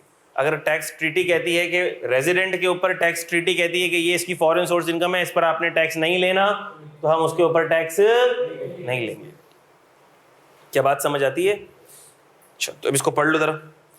The income of a resident person is computed. The income of a resident person is computed by taking into account the amounts that are his Pakistan source income and the amounts that are his foreign source income, subject to relevant tax treaty. On the other hand, income of a non-resident person is computed by taking into account only the amounts that are his Pakistan source income. In view of the aforesaid provisions of the law, the equation to determine the taxable income is as under. अगर resident है तो तेरा resident वाला column देखो, अगर resident है तो Pakistan source भी चार्जेबल टू टैक्स है और फॉरेन सोर्स भी चार्जेबल टू टैक्स है, और अगर नॉन रेजिडेंट है तो पाकिस्तान सोर्स तो चार्जेबल टैक्स है लेकिन foreign source not chargeable to tax. क्या ये बात समझ आती है? तो अगर रेजिडेंट है और टैक्स ट्रीटी भी एप्लीकेबल है तो भी हम उससे सबसे पहले उसकी इनकम पूछेंगे तो सही ना, कि भाई तुम बताओ तुम्हारे पास पैसे आ किधर से रहे, क्या इनकम है? तो वो बोलेगा देखो ये मेरे पास पैसे आए और ये देखो ये टैक्स ट्रीटी, तो ये अब एग्जेम्प्ट हो गई। ठीक है, इसका मतलब कि अगर कोई बंदा रेजिडेंट है और वो ज़्यादातर साल का हिस्से का में पाकिस्तान का नमक खा रहा है तो हमारा ये पूछना बनता है कि ये जो तुम्हारे पास फॉरेन सोर्स इनकम आ रही है आ किधर से रही है? बेगैरत आदमी, यहाँ पे लोगों के पास एक इनकम नहीं आ रही, तेरे पास दो कहाँ से आ रही है? फॉरेन सोर्स भी किधर से आ रही है तेरे पास? बात समझ आ रही है? तो पूछना बनता है, लॉजिकल है। इसीलिए आपने देखा होगा थोड़े अरसे पहले जिसने भी गवर्नमेंट ने, इमरान खान की गवर्नमेंट ने ये किया था, जिसकी दुबई के अंदर प्रॉपर्टी थी ना, जिसकी दुबई में प्रॉपर्टी थी ना, उसकी पूरी लिस्ट आई थी FBI की वेबसाइट पे कि ये वो लोग हैं जिनकी दुबई में प्रॉपर्टी हैं, जिन्होंने अपने रिटर्न में दिखाया ही नहीं है कि हमारी दुबई में प्रॉपर्टी हैं। कहाँ से आई भाई? सबको नोटिस गए थे दुबई में कितने लोगों की प्रॉपर्टी हैं भाई, वो दिखाई नहीं रहे। अब वो दुबई में प्रॉपर्टियाँ कहाँ से आ रही हैं?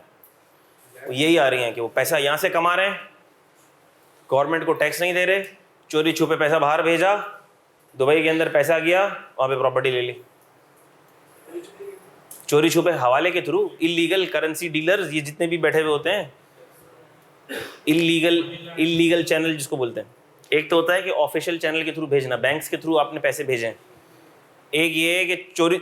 सबसे आसान मिसाल दे देता हूँ मैं इसकी, सब छोड़ो, सबसे आसान मिसाल दे देता हूँ मैं आपको। मिसाल के तौर पर अब आपके पास पैसे जमा हो गए, बोरी भर के, बैग भर के आपके पैसे जमा हो गए, 1 करोड़ रुपए जमा हो गए, सही है, आपने छुपा लिए वो, यानी कि यूँ समझो शॉप पे सेल हो रही थी आपकी, रोज़ की 2 लाख रुपए की शॉप पे सेल हो रही थी, आपने दिखाया मेरी तो सिर्फ 20,000 रुपये की सेल हो रही है, और आपने रोज़ के 1,80,000 रुपये जमा कर लिए, करते गए 1 करोड़ हो गए।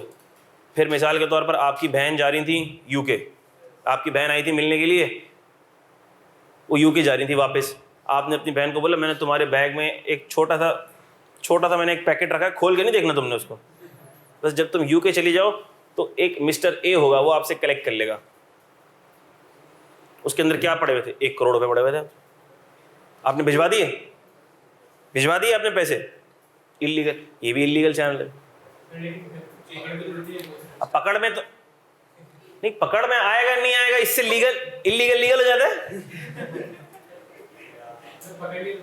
पकड़े तो पकड़े, यही तो जितने भी लोग अभी ये इलीगल ट्रांजैक्शंस करते हैं, जब पकड़ में आते हैं तो बस पकड़ में आ जाता है, खत्म, करोड़ों रुपए हो जाते, पकड़े जाते हैं उनके। गलत तो गलत है ना भाई, इलीगल तो इलीगल है ना, पकड़े जाने का ताल्लुक तो नहीं उससे।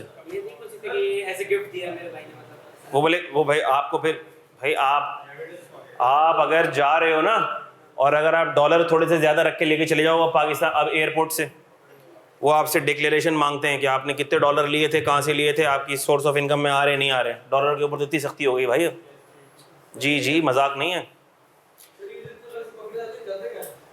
ये टेक्निकल सवाल है, ये हुकूमत के ख़जाने में जमा होते हैं, मुल्क और कौम की तरक्की के लिए इस्तेमाल होते हैं, तरक्की होती है इससे मुल्क और कौम की। अच्छा भाई, तो क्या ये कॉन्सेप्ट समझ आ गया? अब इंडिविजुअल, आज हमारी क्लास 11:30 तक है 11:15 तक, लेकिन सर उमर काजी ने कहा आप 11:30 तक लें, बच्चे आपसे ज़्यादा मोहब्बत करने लगे, आप 11:30 तक लें। अच्छा भाई, छोटी छोटी सी बातें कर रहे हैं, ज़्यादा बातें नहीं कर रहे, आसान बातें कर रहे हैं हम ना, अभी तो टेक्निकल बातें शुरू ही नहीं हुई है ना, अभी तो आसान चल रही हैं, फिर टेक्निकल शुरू होंगी तो फिर मज़ा आएगा।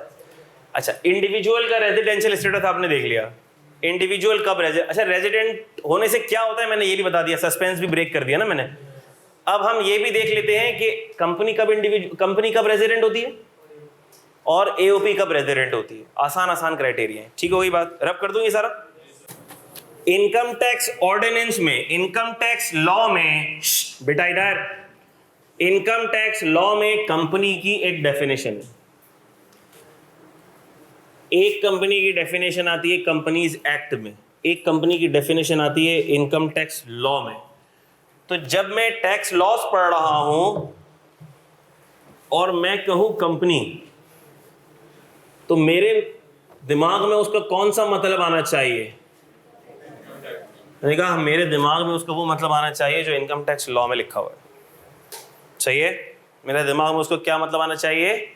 जो इनकम टैक्स लॉ में लिखा हुआ है। तो कंपनी की डेफिनेशन हम पढ़ेंगे, अभी नहीं पढ़ रहे, थोड़ी देर में पढ़ेंगे। कंपनी, वैसे इनकम टैक्स ऑर्डिनेंस में कंपनी की डेफिनेशन काफी वसी है।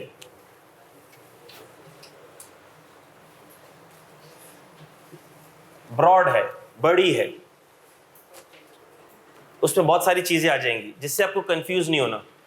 बस आपको ये पता होना चाहिए इसमें क्या क्या आ रहा है, बस नाम की हद तक पता होना चाहिए आपको। इसका आगे कोई काम शाम अभी नहीं है आपका, जिसका जितना काम है मैं उतना बता दूंगा,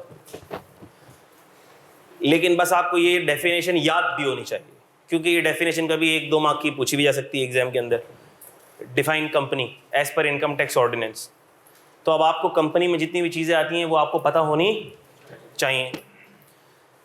मुख्तसर, इधर बेटा, मुख्तसर मैं हर किसी के बारे में आपको बता दूंगा कि ये किसको कहते हैं, ये किसको कहते हैं, ये किसको कहते हैं, लेकिन अभी बहुत ज़्यादा डिटेल में ना मुझे जाने की ज़रूरत है ना आपको जाने की ज़रूरत है, क्योंकि इससे आगे भी आपका कोई काम और पर्पस अचीव नहीं होगा।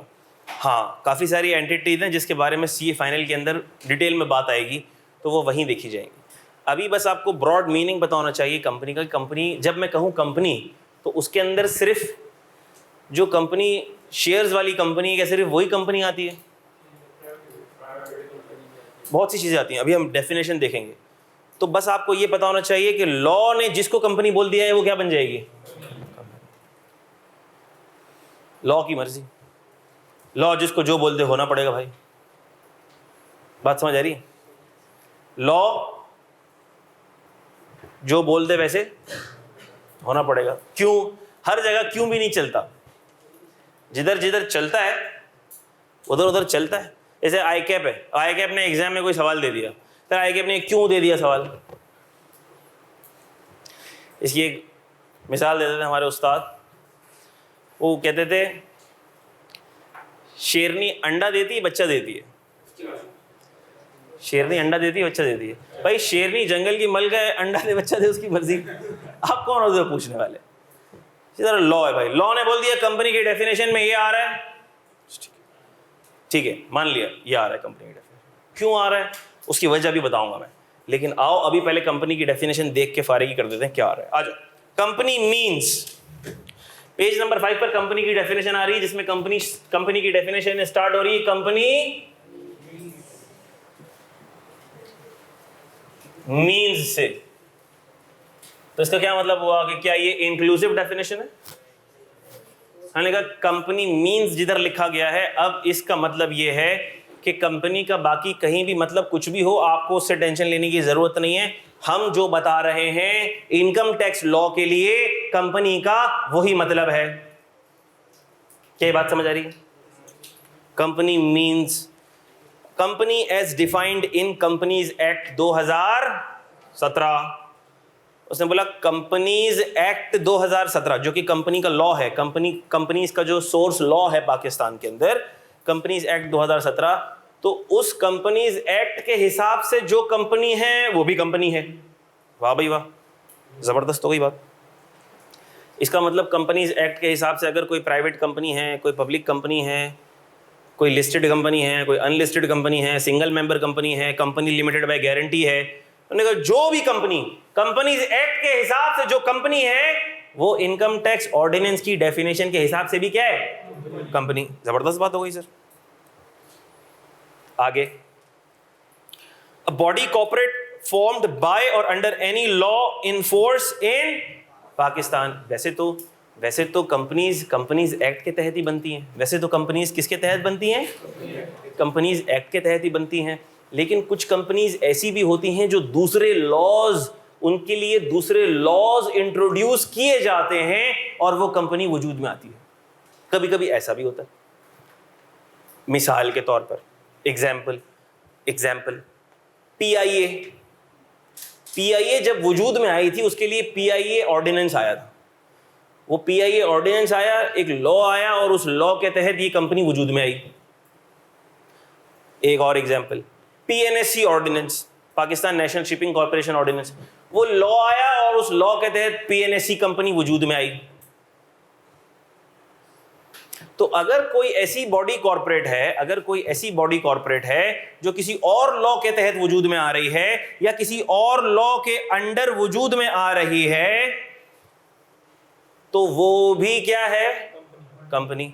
इसी तरह दूसरे लॉज भी हैं, जैसे बैंकिंग कंपनीज ऑर्डिनेंस भी है एक लॉ। अब जो बैंक्स हैं वो बैंकिंग कंपनीज ऑर्डिनेंस के तहत वजूद में आते हैं, वो भी कंपनी है। क्या बात समझ आ रही है? जबरदस्त। पॉइंट नंबर 3, पहला मैंने आपको बता दिया, दूसरा मैंने बता दिया, तीसरा क्या लिखा हुआ है?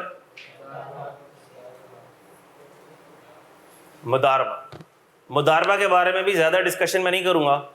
मुदारबा का भी अलग से लॉ होता है, मुदारबा ऑर्डिनेंस। ये सारे लॉज आप पढ़ोगे कंपनी लॉ के पेपर में, सीए फाइनल में। Insurance ordinance, banking companies ordinance, insurance company insurance ordinance से वजूद में आती है, इंश्योरेंस का अलग लॉ है। Insurance ordinance, banking companies ordinance, मुदारबा ऑर्डिनेंस, ये सारे ऑर्डिनेंस आप लोग सीए फाइनल में पढ़ोगे। तो सर ये मुदारबा होता क्या है? मुदारबा जिस तरह कंपनी होती है ना, कंपनी, ये मुदारबा भी वैसा ही होता है। मुदारबा is basically an Islamic financial institution.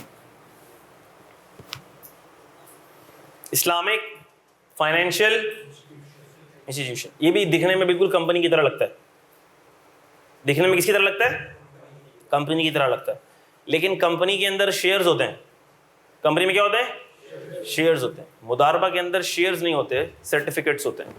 उसको क्या बोलते हैं? सर्टिफिकेट्स बोलते हैं। मुदारबा सर्टिफिकेट्स, उसमें शेयर्स नहीं होते, उसमें क्या होते हैं? सर्टिफिकेट्स होते हैं। बाकी सारा सेटअप वेटअप कंपनी की तरह होता है मुदारबा के अंदर। ठीक है, ज़्यादा डिटेल में जाने की ज़रूरत नहीं है क्योंकि मुदारबा से हमारा कोई लेना देना है नहीं। और जब तुम सीए फाइनल में जाओगे तो तुम्हें पता लग जाएगा कि मुदारबा क्या होती है।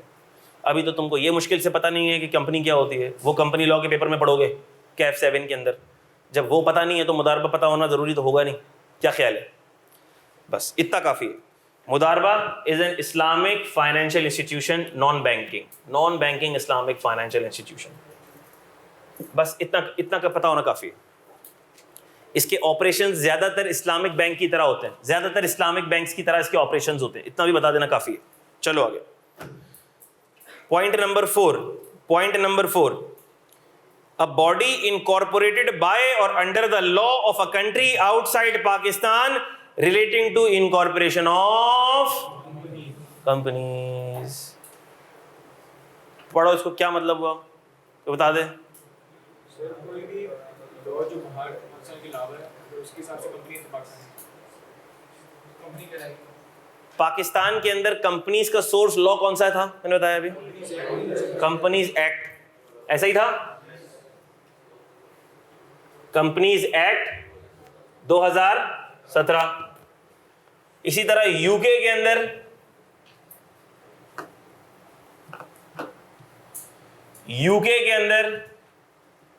यूके कंपनीज एक्ट है। इसका मतलब जो यूके के अंदर कंपनियां बनती होंगी वो किस लॉ से बनती होंगी? वो इस लॉ के तहत बनती होंगी। तो ये डेफिनेशन क्या कह रही है? अगर किसी दूसरे कंट्री के अंदर भी कोई कंपनी वजूद में आ रही है उस सोर्स लॉ के तहत जो कि उस कंट्री के अंदर कंपनीज की इनकॉर्पोरेशन का लॉ है, तो हमारे लिए भी वो क्या है, कंपनी है। बात समझ आती है? दोबारा समझाता हूं। हमारे पास पाकिस्तान में पीटीसीएल कंपनी बन गई, एबीसी प्राइवेट लिमिटेड कंपनी बन गई। किस लॉ के तहत बनी? कंपनीज एक्ट के तहत बन गई, कंपनी बन गई, वजूद में आ गई, वजूद में आ गई, तो वो कंपनी है, हम उसको बोल रहे हैं कंपनी है। कंपनी की डेफिनेशन क्या कह रही है? कंपनी की डेफिनेशन कह रही है कि अगर कोई कंपनी ऐसी है जो किसी दूसरी कंट्री में भी बनी है और वो बनी है उस कंट्री के उस लॉ के तहत जो कि कंपनीज की इनकॉर्पोरेशन का सोर्स लॉ है, तो वो कंपनी हमारे लिए भी क्या है, कंपनी है। क्या ये बात समझ आती है? अभी भी नहीं आ रही है, मुंडी नहीं हिल रही है। अब मैं इसको बिल्कुल आसान तरीके से समझाता हूँ। अभी मैं रेजिडेंट नॉन रेजिडेंट की बात नहीं कर रहा, उस पर तो मैं पहुंचा ही नहीं हूँ। अभी तो मैं किसकी डेफिनेशन बता रहा हूँ? कंपनी की डेफिनेशन बता रहा हूँ, कंपनी की डेफिनेशन बता रहा हूँ। अब मैं इसकी बिल्कुल बच्चों वाली एग्जाम्पल लेता हूँ, जो तुम लोग हो बच्चे हो, बिल्कुल बच्चों वाली एग्जाम्पल से समझाता हूँ मैं उसको। मिसाल के तौर पर मैं कभी जा रहा होता हूँ गाड़ी में बच्चों को लेके, तो मैं बेटे को बोलता हूँ, देखो बेटा डॉगी, डॉगी आप तंग करते हो ना, डॉगी काट लेता है। अब मिसाल के तौर पर मैं घर बैठा हूँ और नेशनल ज्योग्राफिक पे एक टीवी चैनल पे एक डॉक्यूमेंट्री चल रही है डॉग्स के ऊपर, और वो डॉक्यूमेंट्री है साउथ अफ्रीका की किसी कंट्री की, अफ्रीका की किसी कंट्री की डॉक्यूमेंट्री है। अब मेरा बच्चा बैठा हुआ मेरे पास, मैं टीवी भी देख के क्या बोलूँगा? देखो बेटा डॉगी। क्या बोलूँगा? देखो बेटा डॉगी, यही बोलूँगा ना? नहीं नहीं सर, वो पाकिस्तान का थोड़ी है। सर वो पाकिस्तान, भाई पाकिस्तान का नहीं है तो कुत्ता ही ना, है तो डॉगी ना, उसको बोलूँगा क्या मैं? क्या बोलूँगा भाई? तो अगर एक कंपनी भले पाकिस्तान की नहीं है, दूसरी कंट्री की कंपनी है, लेकिन उसको देख के मैं क्या बोलूँगा? ये है तो ये लिखा हुआ है इसके अंदर, जो तुमको समझ नहीं आ रहा था कब से। ठीक सर, कुत्ते बिल्ली की एग्जाम्पल देके समझाया करें ना आप, ऐसे थोड़ी समझ आएगा। अच्छा भाई, अब पढ़ लो इसको। अ बॉडी इनकॉर्पोरेटेड बाय और under the law of a country outside Pakistan, Pakistan से बाहर कोई कंपनी इनकॉर्पोरेट हुई है। बॉडी इनकॉर्पोरेटेड मतलब कंपनी इनकॉर्पोरेट हुई है, इदारा इनकॉर्पोरेट हुआ है पाकिस्तान से बाहर, किस लॉ के तहत? उसी लॉ के तहत जिस लॉ के तहत कंपनियां वजूद में आती हैं, वो भी आपके लिए कंपनी है। बहुत अच्छी बात है, बहुत प्यारी बात है सर, समझ आ गई ये बात। तो पॉइंट नंबर 4 भी आपको समझ आ गया, जबरदस्त हो गया। पॉइंट नंबर 5 क्या है? कोऑपरेटिव सोसाइटी, फाइनेंस सोसाइटी और एनी अदर सोसाइटी। अच्छा, अब ये देखो, ये कोऑपरेटिव सोसाइटी, फाइनेंस सोसाइटीज़, अब ये सोसाइटीज़ होते हैं, ये सोसाइटीज़ होती हैं, ग्रुप ऑफ पीपल होते हैं जो अपनी एसोसिएशन को रजिस्टर करा लेते हैं। मिसाल के तौर पर ये जैसे हर लोकेलिटी के अंदर एक एसोसिएशन होती है, जैसे PECHS में Pakistan employees cooperative housing society. अब ये एक एसोसिएशन रजिस्टर हो गई, लोकल गवर्नमेंट से एक एसोसिएशन रजिस्टर हो गई, किसी मकसद के तहत वो एसोसिएशन रजिस्टर होती है। अब जैसे PECHS की जो एसोसिएशन होगी, उसका काम क्या होगा भाई? वहाँ के रेजिडेंट्स को हाउसिंग की फैसिलिटीज़, गाइडेंस प्रोवाइड करना, फैसिलिटीज़ प्रोवाइड करना, नॉलेज प्रोवाइड करना, ये उसका मकसद होगा। बात समझ आ रही? तो ऐसी जो सोसाइटीज़ वजूद में आती हैं, उनकी कोई शेयर होल्डर्स तो नहीं होते, वो तो ग्रुप ऑफ पीपल होते हैं जो किसी एक कलेक्टिव मोटिव या एजेंडा के ऊपर काम कर रहे होते हैं। ग्रुप ऑफ पीपल होते हैं और वो अपनी एसोसिएशन को रजिस्टर करा लेते हैं। सोसाइटीज़ का एक अलग लॉ होता है और उस सोसाइटीज़ के एक्ट के तहत वो सोसाइटीज़ रजिस्टर होती हैं। ठीक हो गई बात? जैसे PECHS हो गई, Pakistan employ cooperative housing society हो गई, KD हो, ये DHA defence housing authority type हो गई। ये तो खैर एक पूरी अलग ही इदारा है। या जिस तरह Mohammad Ali cooperative housing society हो गई, ठीक है। तो इसी तरह की जो सोसाइटीज़ होती हैं, फाइनेंस सोसाइटी बना ली, मिसाल के तौर पर 5 लोगों ने फाइनेंस सोसाइटी बना ली कि हम एक ग्रुप बनाते हैं, सोसाइटी को सोसाइटी रजिस्टर कराते हैं और उसके अंदर जितने भी लोग जिनको फाइनेंस की कोई नॉलेज चाहिए होगी, एजुकेशन चाहिए होगी, गाइडेंस चाहिए होगी, हम उनको गाइडेंस प्रोवाइड करेंगे कि आपको कौन सी फाइनेंस की कितनी सारी क्वालिफिकेशंस है ना, CFA भी है, ICMA भी है, CMA भी है, CGA US भी है, इंटरनल ऑडिट भी है, ACCA भी है, ICAP भी है, PIPFA भी है, CPA भी है, ब्ला ब्ला ब्ला ब्ला। अब एक बच्चा इंटर के बाद परेशान हो रहा है, कहाँ जाना चाहिए मुझे? हमने कहा यार एक वो फाइनेंस सोसाइटी है, वो 5 लोग हैं, बड़े अच्छे नॉलेजेबल लोग हैं, उनके पास चले जाओ, तुमको गाइड करेंगे। ठीक है, उन्होंने सोसाइटी रजिस्टर कराई हुई है, नॉलेजेबल लोग हैं वो। ठीक है भाई, वही फीस लेंगे, बोलेंगे ठीक है आप हमें 500 रुपीज़ दें, आपको गाइड करेंगे। वो आपसे फीस लेंगे, उस सोसाइटी की कुछ इनकम भी होगी, कुछ खर्चे भी होंगे, कुछ ऑफिस रेंट पे लिया होगा उन्होंने, सही है। तो ऐसी जो सोसाइटीज़ होती हैं, क्या वो कंपनी होती हैं? नहीं, वो कंपनी नहीं होती, वो कंपनी नहीं होती भाई, उसके कोई शेयर्स नहीं होते, वो कोई कंपनीज एक्ट के तहत नहीं बनी हुई होती। ठीक है, लेकिन इनकम टैक्स ऑर्डिनेंस उसको भी क्या बोल रहा है? तू भी क्या है? तो हमने कहा ठीक है सर, इनकम टैक्स ऑर्डिनेंस बोल रहा है तो कंपनी है, ठीक है, ओके। अगला पॉइंट नंबर क्या हो गया? 5 हो गया, 6 हो गया, 5 हो गया, 6 नॉन प्रॉफिट। कितनी प्यारी बात, नॉन प्रॉफिट ऑर्गेनाइजेशन। ये नॉन प्रॉफिट ऑर्गेनाइजेशन किसको पता है क्या होती है? NGOs। Very good. Non profit organisation, NGO society, ये क्लब्स हो गए, ठीक है। अच्छा, अब ये ICAP is also non profit organisation. कोई भी ऐसा इदारा, इसकी डेफिनेशन आगे आएगी, इसलिए मैं इसके ऊपर बहुत डिटेल में बात अभी नहीं करूंगा, इसकी डेफिनेशन आगे आने वाली है। कोई भी ऐसा इदारा जिसका मोटिव प्रॉफिट अर्न करना नहीं है। अगर मैं कोई कंपनी खोलता हूँ, उसका मकसद क्या होता है? प्रॉफिट अर्न करें और मेंबर्स को डिस्ट्रीब्यूट करें। मैं अपना बिजनेस भी खोलता हूँ, उसका मकसद क्या होता है? प्रॉफिट अर्न करें, मेंबर्स को डिस्ट्रीब्यूट करें। लेकिन क्या कोई इदारा ऐसा हो सकता है कि जिसका मोटिव प्रॉफिट अर्न करना नहीं है? जी सर, बहुत से नॉन प्रॉफिट ऑर्गेनाइजेशंस होते हैं। ये सैलानी है, अल खिदमत है, ठीक है, छिपा, एधी, ठीक है, ये जितने भी इदारे हैं, ICAP हो गया, नॉन प्रॉफिट ऑर्गेनाइजेशन है। ICAP is a non profit organisation, yes. भाई नॉन प्रॉफिट का मतलब क्या होता है? नॉन प्रॉफिट का मतलब ये होता है, इसका ये मतलब नहीं होता कि इनका कभी प्रॉफिट नहीं आएगा, इनका कभी सरप्लस नहीं आएगा। नहीं, सरप्लस आएगा। ICAP आपसे फीस ले रहा है, हमसे मेंबरशिप फीस ले रहा है, इनका सरप्लस आएगा। लेकिन वो सरप्लस ऐसा नहीं होगा कि at the end of the day कोई अपने घर उठा के ले जाएगा, ये तो मेरा पैसा है। जैसे मेरे बिजनेस में पैसा अगर प्रॉफिट आएगा तो मैं उसको इस्तेमाल करूंगा ना, मैं उसको उठा के ले जाऊंगा, बोलूँगा ठीक है भाई मैं वर्ल्ड टूर पे जा रहा हूँ, बहुत पैसा आ गया। तो ऐसा नहीं हो सकता कि ICAP का अगर प्रॉफिट आ गया या ICAP का सरप्लस आ गया तो ICAP का कोई प्रेसिडेंट बोले ये 2 करोड़ रुपए ना, ये आप मेरे बैंक अकाउंट में ट्रांसफर कर दें। ऐसा नहीं होगा।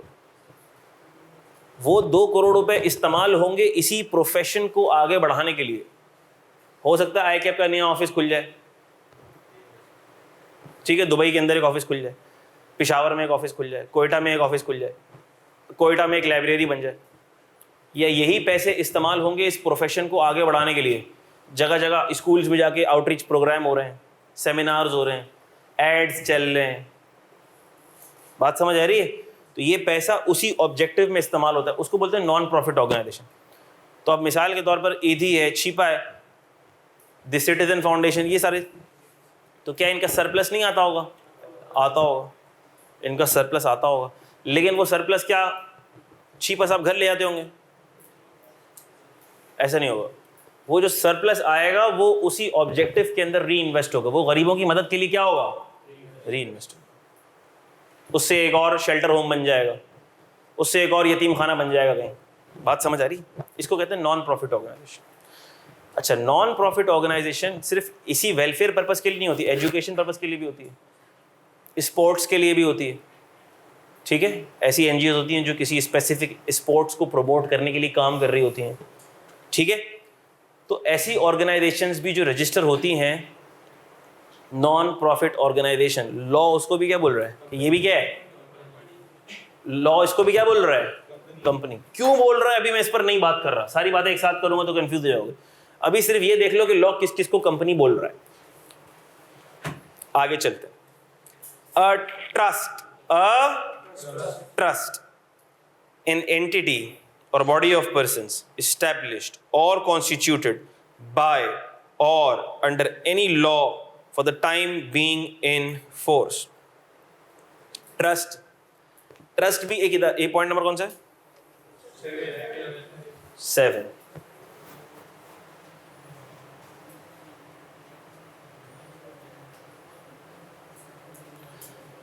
ट्रस्ट भी एक एंटिटी होती है। एंटिटी मतलब इदारा।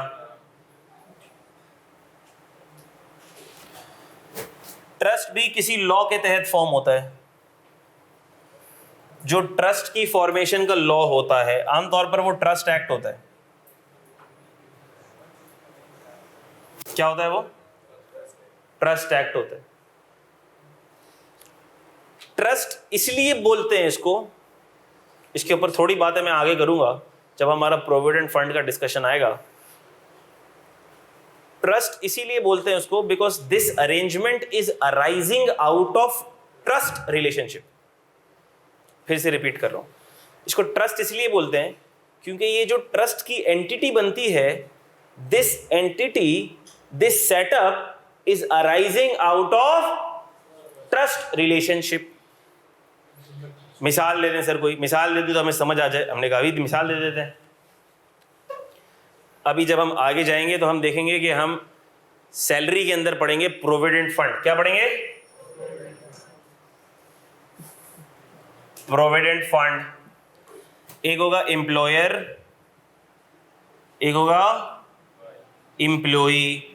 एम्प्लॉयर एम्प्लॉई को सैलरी दे रहा होगा और लॉ बोलेगा कि आप एक बनाओ प्रोविडेंट फंड। उस प्रोविडेंट फंड के अंदर क्या करो? उस प्रोविडेंट फंड के अंदर पैसे जमा करो। क्या करो? पैसे जमा करो। मिसाल के तौर पर एम्प्लॉय की सैलरी है ₹1,00,000, तो इस लॉ के तहत लॉ बोलेगा ए एम्प्लॉय तू भी अपनी सैलरी का हर महीने 10% इसमें डाल, 10,000।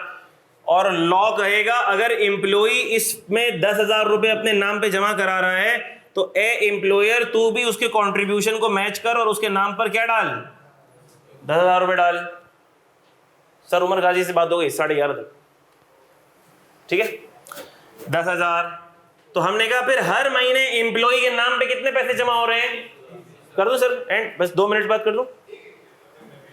10 और 10 20,000, ठीक है?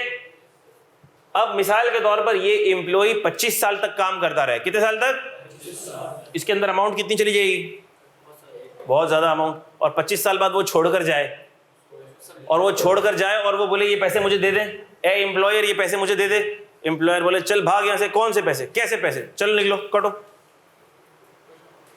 हमने कहा नहीं नहीं सर ये तो मसला हो जाएगा। तो ये पैसे एम्प्लॉयर के पास नहीं होने चाहिए। आप एक काम करें, इसके लिए एक अलग एंटिटी बनाएं।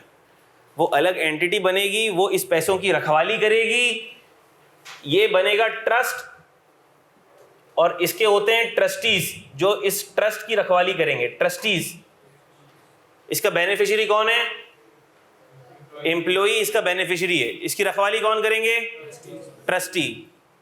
तो फिर मैं आपको बताऊंगा कि ये ऐसा ही है कि दूध की रखवाली बिल्ली कर रही है, क्योंकि ट्रस्टी किसके बंदे होते हैं? सारे इसके बंदे होते हैं। ये बात मैं बताऊंगा आपको जब मैं सैलरी पढ़ा रहा हूँ, अभी नहीं, ठीक है?